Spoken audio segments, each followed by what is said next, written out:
que lo es en definitiva, es un bien más, un bien con muchas particularidades, ¿no? Porque no es un bien que me da utilidad directamente consumirlo, como si me da utilidad el agua, yo la consumo, directamente satisface mi necesidad, ¿sí?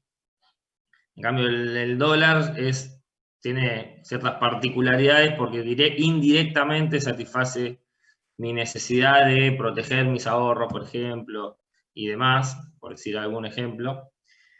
Pero bueno, si hay un precio del dólar es porque hay un mercado del dólar y porque hay una oferta y porque hay una demanda, ¿sí? Así que vamos a ver cómo, con el simple ejemplo de la oferta y la demanda, podemos explicar un poquito qué pasa con el dólar. Para poner un ejemplo, porque está muy de moda, bueno, me faltan que me voten algunos, este ejercicio del impuesto. Veo un bajo porcentaje de acierto.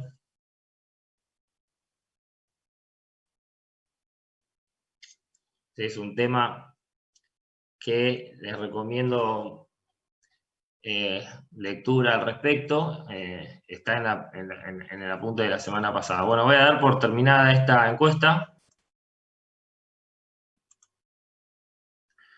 La mayoría respondió que sobre ambos en partes iguales, y la verdad es que no recae sobre consumidores y productores en partes iguales, salvo en el excepcional caso de que la elasticidad de la oferta y la elasticidad de la demanda en el equilibrio sean iguales. Es un caso muy excepcional.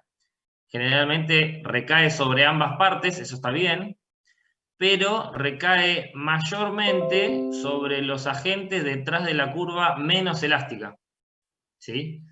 La curva más elástica, por ejemplo, si la demanda es muy elástica, recae poco sobre la demanda y traslada parte a la oferta, ¿sí? O sea que recae más sobre productores. Y viceversa, si fuese la oferta muy elástica, absorbe poco la oferta y traslada mayor parte del impuesto o mayor carga sobre los demandantes, o sea, sobre la demanda. Así que la opción correcta es la que respondieron 5 de los 30 y pico que respondieron esta encuesta. Y la otra cosa que estuvimos viendo es sobre los precios mínimos y precios máximos. ¿Se acuerdan que la política de precio mínimo habíamos visto la semana pasada? Ponían un precio mínimo, por ejemplo, del Estado a través de una ley, un precio mínimo mayor al de equilibrio, para favorecer a los oferentes, ¿sí? Porque pueden vender, obviamente, a un precio mayor el bien que quieren vender. Y el precio máximo o precio tope era una política destinada a favorecer a los consumidores, ¿sí? En un mercado libremente el precio de un bien es alto o considerado alto desde el punto de vista del Estado, y entonces decide el Estado decir, bueno, no, este precio es muy alto, vamos a poner un precio máximo o precio tope. Por ejemplo, el litro de leche, por las fuerzas de oferta y demanda, estaría a 150 pesos. El Estado dice, no, este precio tope 100, porque no puede ser que es muy caro que un litro de leche que es tan necesario, bla, bla, bla, esté arriba de tal precio, entonces pone un precio tope, un precio máximo, para favorecer directamente a la gente que es el demandante en este caso. Pero fíjense que dice, la política de precio mínimo o precio máximo por sí sola puede lograr el objetivo del Estado, ¿sí? Y esa es la clave. Por sí sola significa que no hace ninguna otra política complementaria el Estado, y por eso la respuesta, ahí cierro la encuesta, la respuesta es falso, ¿sí? Porque hay que complementar, ¿se acuerdan que vimos? Con una política de compra o una política de subsidio para que poder llegar al objetivo que tenía el Estado. Por ejemplo, en el caso del precio máximo, pone un precio por debajo del equilibrio y se produce un exceso de demanda. Hay demandantes que no pueden acceder al producto porque los oferentes, con el precio mucho menor, están deseando ofrecer mucho menos. Entonces, por sí sola, la política de precio máximo no funciona. Y lo mismo con la política de precio mínimo para favorecer a los oferentes. Por sí sola no alcanza. Bien, en esa respondieron la mayoría bien. Acá yo les quería mostrar en el caso, por ejemplo, si esto fuese la demanda y la oferta de dólares, ¿sí? Obviamente que uno tendría que analizar quién está detrás de la demanda, quiénes son los que compran dólares, ¿sí? Es decir, pueden ser las personas físicas o jurídicas que quieran ahorrar, ¿sí? Que quieran comprar los dólares para atesorarlos. También están las empresas que demandan dólares porque tienen que comprar insumos importados, ¿sí? Entonces tienen que comprar dólares para pagar sus importaciones. O mismo una empresa que quiere girar dólares al extranjero para pagar una deuda que tiene con un banco en el extranjero. Bueno, hay muchas personas detrás de la demanda, ¿sí? Personas físicas y jurídicas. Y lo mismo en la oferta, por detrás de la oferta están los que ofrecen dólares en un determinado mercado, que ahora vamos a hablar bien en el caso que... Entonces, ¿qué es lo que está pasando, por ejemplo? Esta es una interpretación medio personal, ¿no? El mercado, el Estado quiere fijar un dólar, no sé, que esté más o menos el oficial alrededor de, no sé cuánto está hoy, más o menos pongamos 79 pesos, ¿sí? Y para eso te fija la cantidad, perdón que no tengo línea recta para hacer, fija un tope, porque al precio de 79 los demandantes quisiéramos comprar un montón, ¿sí? Esta sería la cantidad que estaríamos dispuestos a demandar, un montón, mucho más que los que podemos comprar. Entonces, pone restricciones y nos deja comprar 200 dólares, que multiplicado por la cantidad de personas, supóngase que es una cantidad X de dólares que está por acá, ¿sí? Entonces, a 79 se venden esta cantidad porque son la cantidad que las personas pueden comprar, cumpliendo con todas las restricciones. Los 200 dólares multiplicados por la cantidad de personas que pueden acceder. Ahora, por esa cantidad la gente está dispuesta a pagar mucho más, ¿sí? La demanda me dice cuánto están dispuestos a pagar las personas. Bueno, las personas por esa cantidad escasa, porque el bien se hace un bien escaso, están dispuestos a pagar mucho más por esa cantidad. Por eso surge el mercado negro, ¿sí? El mercado ilegal, el mercado paralelo, como quieran llamarlo, ¿sí? Porque hay mucha gente que se quedó, toda esta gente se quedó sin comprar dólares, ¿sí? Y están dispuestos a pagar, las personas incluso que se quedaron afuera están dispuestos a pagar mucho más. Entonces aparece el otro mercado que también tiene una oferta y una demanda, y donde hay un precio de equilibrio en ese mercado también. Es un mercado ilegal, un mercado paralelo, un mercado como quieran llamarlo. Hoy creo que está alrededor de 145 pesos. Bueno, como dijimos la vez pasada, esto la parte me parece importante. ¿Se acuerdan cuando lo que estaban dispuestos a pagar unos era distinto de lo que valía para los que lo ofrecían? Y ahora vamos a ver qué hay detrás de esto. Había una distorsión, ¿sí? Una distorsión generaba una pérdida de bienestar, ¿se acuerdan? Una distorsión, en el caso del impuesto, genera una pérdida de bienestar. Bueno, acá es más complicado verlo, pero también sucede eso, porque, digamos, la diferencia entre el precio que quiere mantener el Estado, el dólar oficial, y el precio que la gente termina pagando, hay un impuesto, ¿sí? Porque para comprar los dólares oficiales además hay impuesto, entonces hay una pérdida de bienestar. Y la generación del mercado negro no es ni más ni menos que la consecuencia de esta política de restringir la cantidad de dólares que las personas pueden comprar, ¿sí?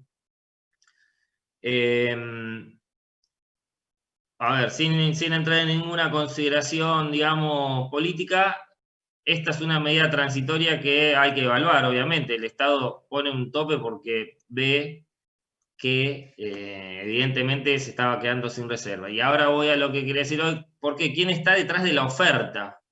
¿Quiénes ofrecen dólares en una economía? ¿Sí? Bueno, ofrecen dólares, por ejemplo, las personas que, supónganse, perdieron el trabajo o no les alcanza para llegar a fin de mes y tienen algunos dólares ahorrados. Y bueno, los venden para llegar a fin de mes, por decirlo de alguna manera. Ahora, En el valor del dólar oficial le van a pagar alrededor de 79 pesos por dólar, y si van a la calle, al mercado ilegal, cobran cerca de 145 por dólar que vendan. Entonces, todas esas personas que van a ir a ofrecer dólares van a estar acá. No van a vender sus dólares a 79 cuando les pueden dar 145, ¿verdad? Entonces, nos quedamos sin un agente que suele estar acá. Otro agente que suele estar acá, que está atrapado, es el exportador, el que exporta, en el caso de Argentina, que es el que exporta soja, granos, girasol. Bueno, está detrás de la oferta, porque él cuando vende su soja en el mercado internacional recibe dólares, ¿sí? Esa persona está cautiva en este mercado porque esos dólares pasan por la FIP, por la aduana, con autorización del Banco Central. No son dólares que tiene disponibles en el bolsillo para ir a venderlos en el mercado ilegal, ¿sí? Entonces, esos dólares se quedan atrapados acá y muchas veces los exportadores no lo quieren liquidar, esos dólares. ¿Qué significa? Realmente ingresarlos, por así decirlos, al país, porque encima de que el dólar está muy bajo, 79 respecto de lo que pudieran ganar en otra situación, encima tienen retenciones. A estos 79 hay que quitarle, por ejemplo, en la soja, un 30% de retenciones.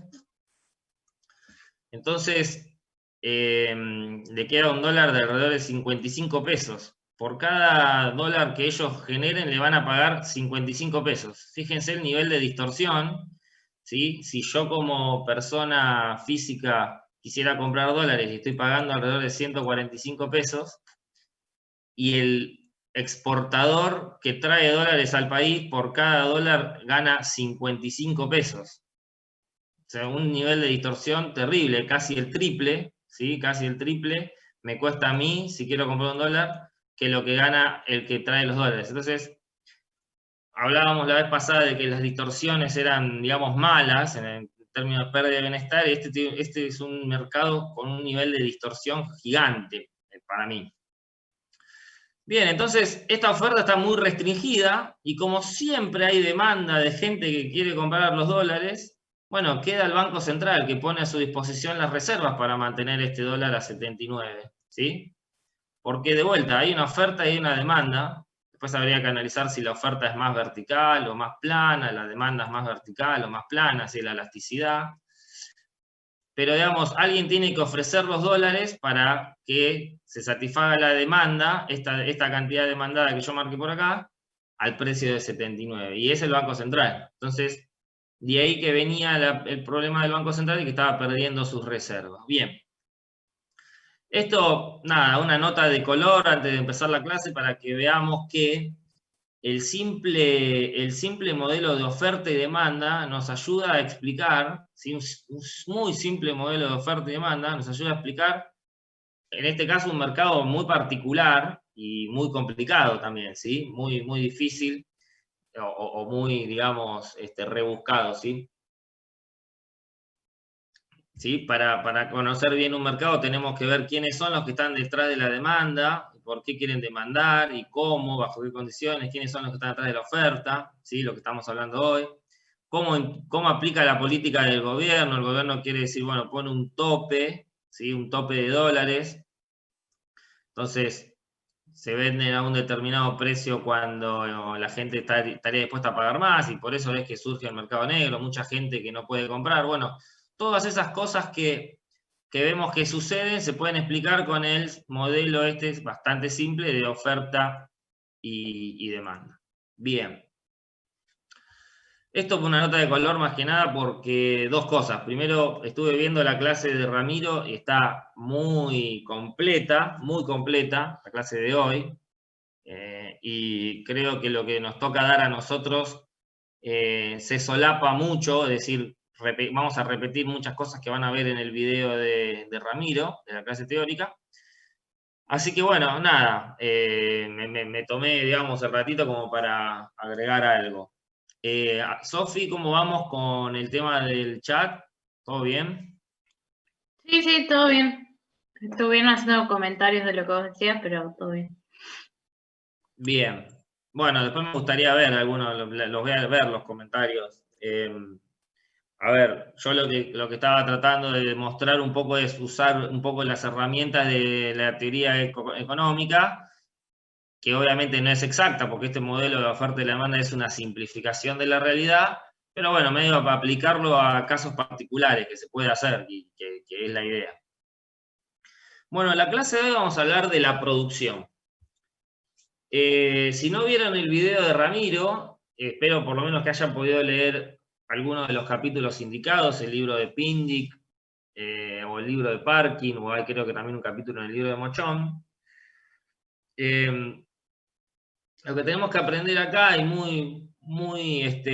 lo voy a tratar de resumir lo más posible, porque está muy bien explicado en la clase de Ramiro, es qué es lo que nos importa de la parte ingenieril, ¿sí? Que supone que, bueno, una empresa contrata trabajadores y contrata maquinarias, por ejemplo, para producir el bien que sea, ¿sí? Para producir el bien que tenga que producir. Cuando hablamos de que la empresa tiene que contratar factores productivos, vamos, digamos, a quedarnos en principio solamente con que hay dos factores para poder graficar. Estos son el capital, que es la letra K, y el trabajo, que es la letra L, ¿sí? Si nosotros tenemos que la cantidad producida por una empresa, por ejemplo, una empresa de, no sé, de televisores, depende de la contratación de maquinaria y de la cantidad de trabajadores que tiene, bueno, acá tengo tres dimensiones, ¿sí? Una dimensión, que es la cantidad de trabajadores, es esta que se mide en este eje, ¿sí? Imagínense que esto está en el piso, digamos, por decirlo de alguna manera. Entonces, en este eje me muevo en este sentido, tengo más trabajadores si me muevo en este sentido, ¿sí? Más maquinarias sería moverse en este sentido, ¿sí? En el otro sentido, pero también en el plano, imagínense que está en el piso esto. Y en función de la cantidad de trabajadores y de la cantidad de maquinarias, la cantidad de televisores que puede producir, que va a estar en este otro sentido, y ahí sí es la tercera dimensión, que sería la altura, ¿sí? No sé si se llega a entender el gráfico, hay tres dimensiones acá, ¿sí? En la base, estas dos, trabajo y capital, y la altura, que sería la tercera dimensión, que es la producción, ¿sí? Y en ese sentido, la producción tiene la función de producción tiene una forma de campana, ¿sí? Tiene una forma de campana. ¿Por qué tiene una forma de campana? Porque a medida que yo tenga, por ejemplo, si me muevo así, tengo más trabajadores y más capital, ¿sí? Si tengo más trabajadores y más capital, voy a producir más, seguramente. Por eso se va en este sentido la... Y si sigo aumentando la cantidad de trabajadores y la cantidad de maquinarias, sigo aumentando, ¿sí? Esta campana sigue creciendo, ¿sí? Sigue aumentando la cantidad de producción. Bien, ahora, digamos, vamos a entrar un poco en por qué tiene forma de campana, es el caso general que tiene una especie de forma de campana, pero por ejemplo, si yo quisiera decir, bueno, ¿cómo hago para producir, no sé, supónganse que esto fuera 100 televisores diarios? ¿Cómo hago para producir 100 televisores diarios? Bueno, yo podría hacer un corte. Imagínense que vengo con una espada y corto esta campana, así, la corto en este sentido, ¿sí? Bueno, me queda el contorno de la campana marcado y sería este contorno que estoy haciendo, este contorno que empieza en este punto, sigue para acá, este es el punto justo donde pasa el borde que está dibujado y sigue para acá y sigue en este punto. No lo quiero remarcar mucho porque con el mouse por ahí hasta confundo más. Pero me queda este contorno de la campana, ¿sí? Este contorno de la campana. Y fíjense, yo dije para producir tal cantidad. No dije que voy a producir más o menos. La cantidad está fija. Yo voy a producir 100 televisores diarios, ¿sí? Si yo corto la campana, ¿sí? Me queda ese contorno. Ese contorno después sigue. Ese contorno después sigue y eventualmente se cierra, porque si es una campana, ¿sí? Eventualmente se cierra. ¿Se entiende? Esta parte donde se cierra no la vamos a considerar porque para nosotros siempre vamos a simplificar, a suponer que siempre tener más trabajadores y más máquinas va a repercutir en más producción, eso seguro. ¿Sí? Entonces, la forma de la campana nos quedamos hasta el pedazo que se ve, digamos, que se ve ahí. Bien, entonces estos 100 televisores, que es ese corte que yo hago, se pueden producir, por ejemplo, en este punto, ¿sí? En este punto, yo también estoy produciendo 100 televisores, en este punto, ¿sí? Entonces en este punto, en esta punta, acá, todas esas son combinaciones de trabajo y capital donde se pueden producir 100 televisores. Si yo proyectara este semi-aro, este semicírculo, este semi-aro que me quedó en el aire, si lo proyectara en el piso, en la base, sería esta misma línea que tengo acá punteada, ¿sí?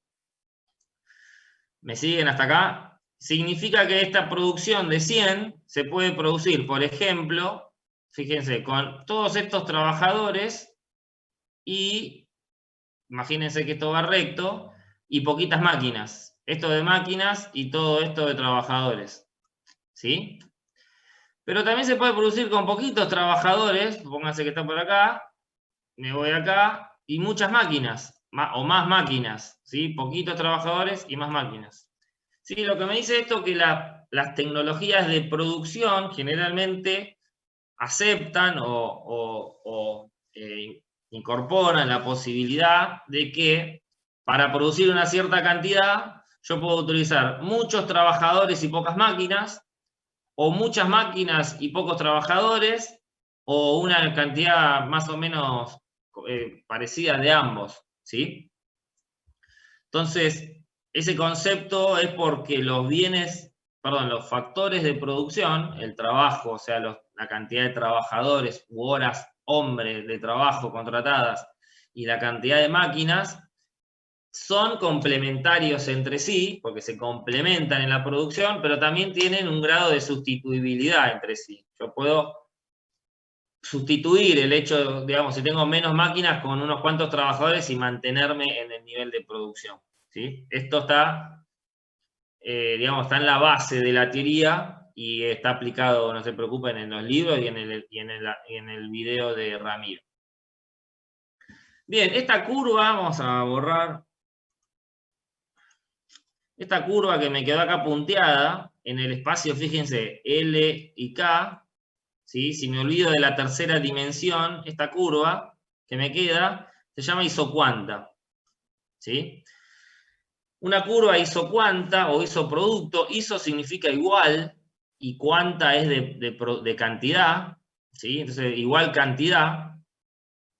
Esa curva isocuanta me relaciona las distintas cantidades de factores L y K con que se puede obtener una producción. Por ejemplo, yo he dicho 100 televisores, ¿sí?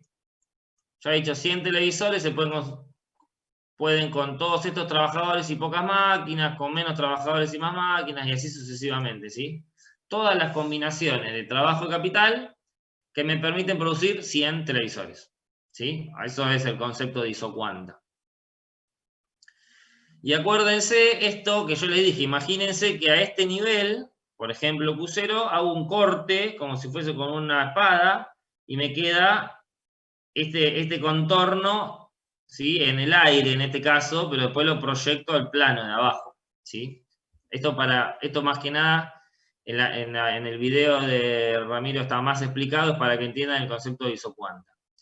¿Qué pasa si yo quisiera un nivel mayor de producción? Bueno, tendría que hacer ese corte más arriba en la campana, ¿sí? En la campana. Si en la campana piénsenla tridimensionalmente, porque acá estamos teniendo las 3 dimensiones, el trabajo del capital en la base, ¿sí? Y el alto dado por la cantidad producida. Hago ese mismo corte, pero más arriba, ¿sí? Me da otro contorno que si lo proyecto abajo, en el plano de la base, digamos, me da esta isocuanta que está en color naranja, ¿sí? Que es una isocuanta que tiene más producción, Q1 es mayor que Q0, ¿sí? Porque estoy más arriba acá, ¿sí? Y que está bien, porque, por ejemplo, si yo tenía estos trabajadores y estas máquinas, ahora es más trabajadores y más máquinas, y sí, si tengo más trabajadores y más máquinas, lo normal es que pueda producir más, ¿sí? Y pudiera hacer otro corte más, y habría otra isocuanta, y así sucesivamente, ¿sí? ¿Se entiende el concepto de isocuanta? ¿Alguna duda hasta acá? Profe, Mm.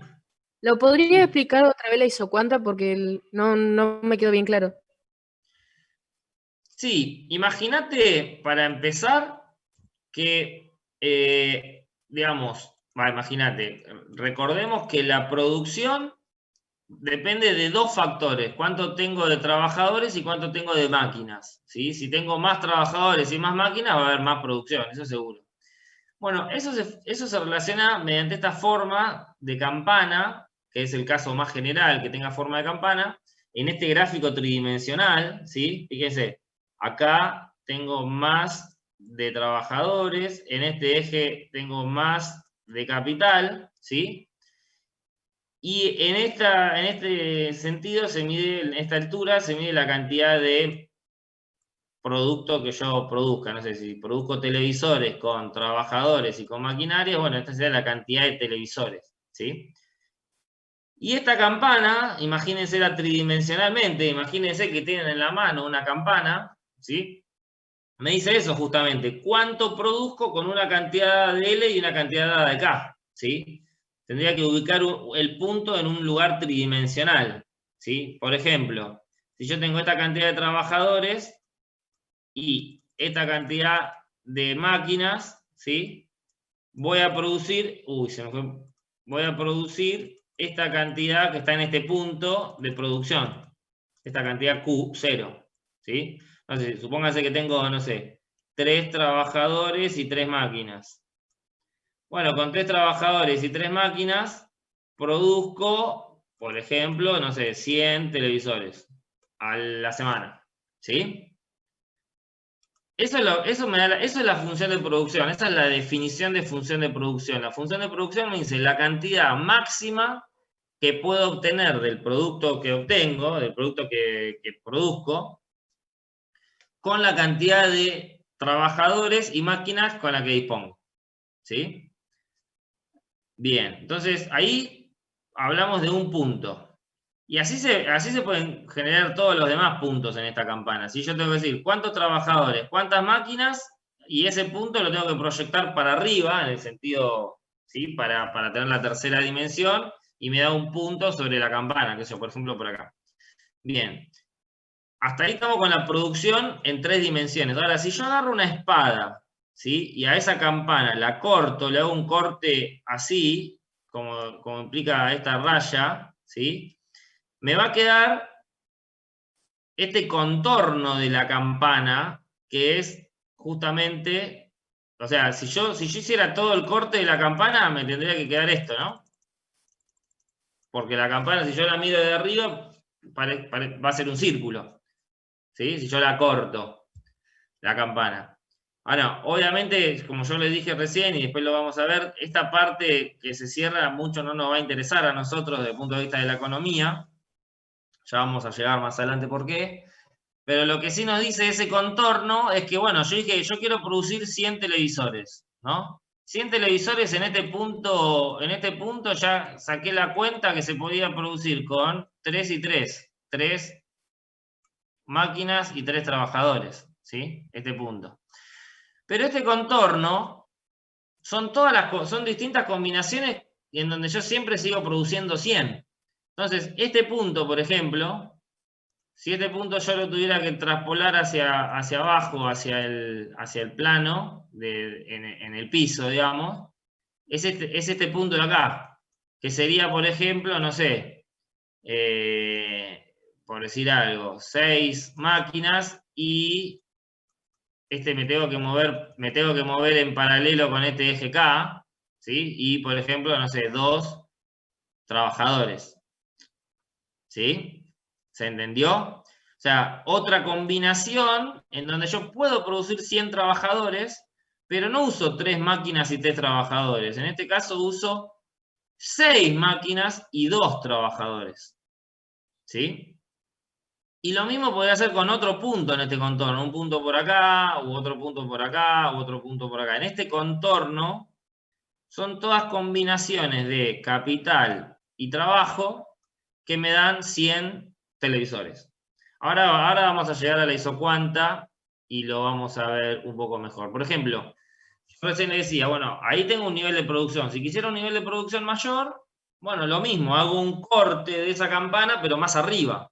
¿Sí? Ese corte más arriba me da ese contorno naranja, que si lo proyecto en el plano, ¿por qué lo proyecto en el plano que es como si fuese el piso?